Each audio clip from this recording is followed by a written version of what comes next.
Budget 2026 आ चुका है। हर साल की तरह इस बार भी कई बड़े बदलाव हुए हैं। क्या आपका इनकम टैक्स कम हुआ? क्या शेयर मार्केट के इन्वेस्टर्स के लिए कोई बुरी खबर है?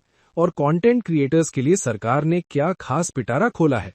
आज के इस वीडियो में हम बजट 2026 के हर उस पॉइंट को सिंप्लीफाई करेंगे जो सीधा आपकी पॉकेट को असर डालता है।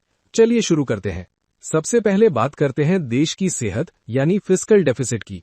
2021-22 में सरकार ने वादा किया था कि वो 2025-26 तक डेफिसिट को 4.5% तक लाएंगे।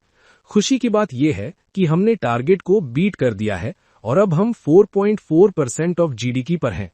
इसका मतलब है कि इंडिया का कर्ज कम हो रहा है, जो पूरे देश के लिए एक बहुत बड़ा पॉजिटिव सिग्नल है। साथ ही डेट टू जीडीपी रेशियो को भी 55% से घटाकर 50% करने का गोल रखा गया है। अब आते हैं उस मुद्दे पर जिसका सबको इंतजार था, इनकम टैक्स।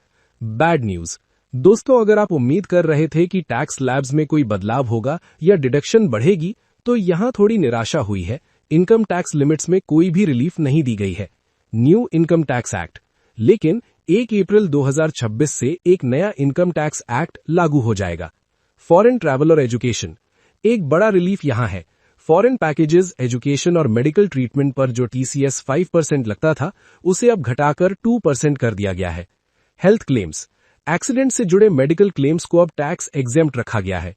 आईटीआर डेडलाइन, अगर आप आईटीआर 1 या 2 फाइल करते हैं तो याद रखिए आपकी लिमिट 31 जुलाई तक फिक्स है। शेयर मार्केट वालों के लिए मिक्स खबरें हैं। नेगेटिव, सरकार ने एसटीटी यानी सिक्योरिटीज ट्रांजैक्शन टैक्स बढ़ा दिया है। फ्यूचर्स पर यह 0.02% से बढ़कर 0.05% हो गया है और ऑप्शंस पर 0.10% से बढ़कर 0.15% हो गया है। इसका मतलब है ट्रेडिंग थोड़ी महंगी होगी।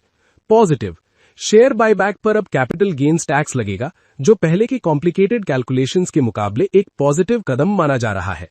कैपिटल हब के दोस्तों, आपके लिए एक बहुत अच्छी खबर है।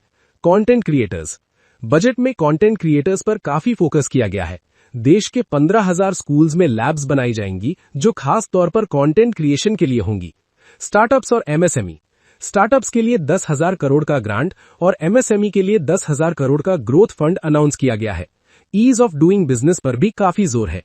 इंफ्रास्ट्रक्चर, हेल्थ और बैंकिंग, इंफ्रास्ट्रक्चर और रेलवे के लिए बजट बढ़ाकर 12.2 लाख करोड़ कर दिया गया है। साथ ही 7 नए हाई स्पीड रेल कॉरिडोर्स भी बनाए जाएंगे।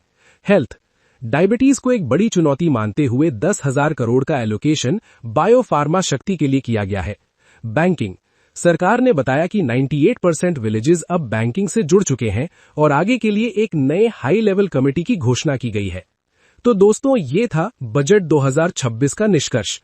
जहां एक तरफ इंफ्रा और क्रिएटर्स के लिए मौके हैं, वहीं ट्रेडर्स और आम टैक्स पेयर्स को थोड़ा और इंतजार करना होगा। आपको इस बजट में सबसे अच्छा या सबसे बुरा क्या लगा, कमेंट में जरूर बताएं। फाइनेंस से जुड़ी ऐसी ही अपडेट्स के लिए capitalhub@capitalhub.official को सब्सक्राइब करें। मिलते हैं अगले वीडियो में।